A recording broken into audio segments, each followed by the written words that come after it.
Hey everyone, today let's talk about something I think a lot of us know all too well.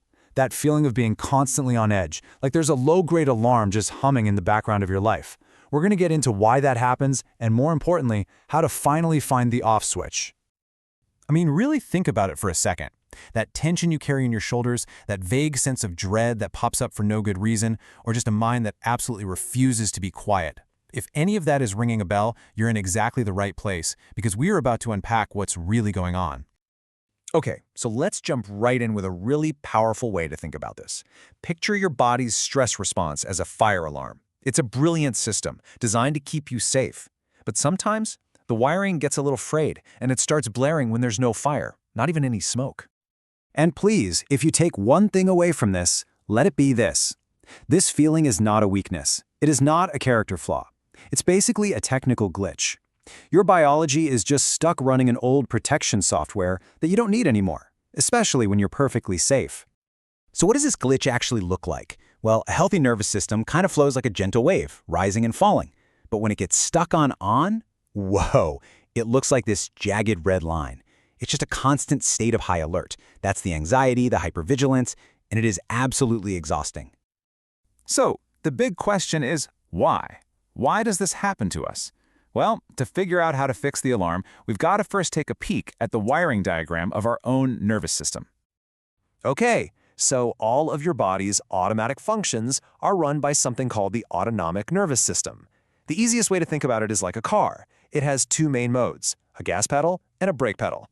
So on one side, you've got the sympathetic system. That's your gas pedal. It revs you up for fight or flight and gets you ready for action. On the other side, you've got the parasympathetic system. That's the brake. It's your rest and digest mode that cools everything down and helps you recover. The problem starts when that gas pedal gets slammed to the floor and just stays there. And the little culprit that's keeping that pedal floored? It's often this small, almond-shaped part of your brain called the amygdala. Think of it as your brain's smoke detector. But when you've been under a lot of stress, it can become hyperactive, super sensitive. It starts screaming fire at the tiniest puff of smoke, keeping your body on high alert even when the danger is long gone. But here's the wild part. Why are we humans so prone to this?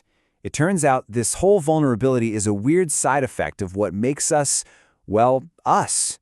You could almost call it an evolutionary trap. Check this out. An animal in the wild, say a tiger, faces constant life or death threats. But after it escapes danger, it literally shakes its body to release that massive surge of stress energy.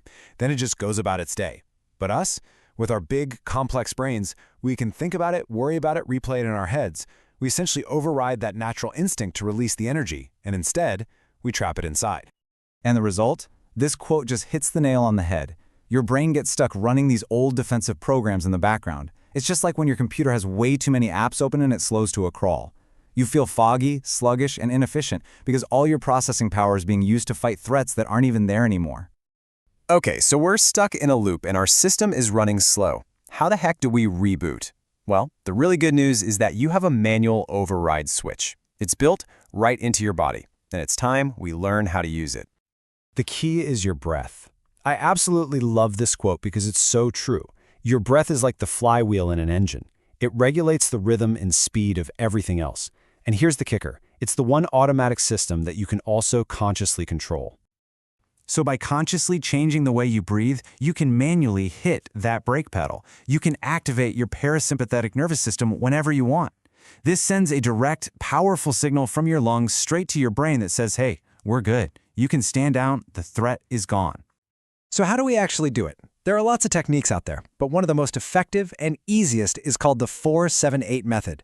Honestly, it's like a natural tranquilizer for your nervous system. It's so simple. We could do it right now. It's just 3 steps. First, you breathe in quietly through your nose for a count of 4. Then, you just hold that breath for a count of 7. And finally, this is the most important part, you exhale completely through your mouth for a count of 8, making a little whooshing sound. That long exhale is what really hits the brake. That's it. That whole thing is one cycle. And you don't need to do this for 20 minutes to feel a change. To start, you just need to do that cycle 4 times in a row. Yep, just 4 breaths. That's often all it takes to hit the reset button in a stressful moment. Now, if you want to retrain your whole system for the long haul to make calm your new normal instead of high alert, the recommendation is to practice this little sequence twice a day. So why is this so powerful? It's because you're not just wishing for calm, you are directly hacking your own biology. It forces your body's brake system to come online. This physically lowers your heart rate, reduces those feelings of anxiety and panic, and quiets a racing mind. It's an amazing tool for falling asleep or just getting through a tough moment. You are manually turning off that false fire alarm. So you've got it. You have the science, you have the tool, you understand the false alarm, and you know exactly where to find the reset button. The only question left is, what's the first step you're going to take to reboot your system? Maybe even right now. Thanks for tuning in.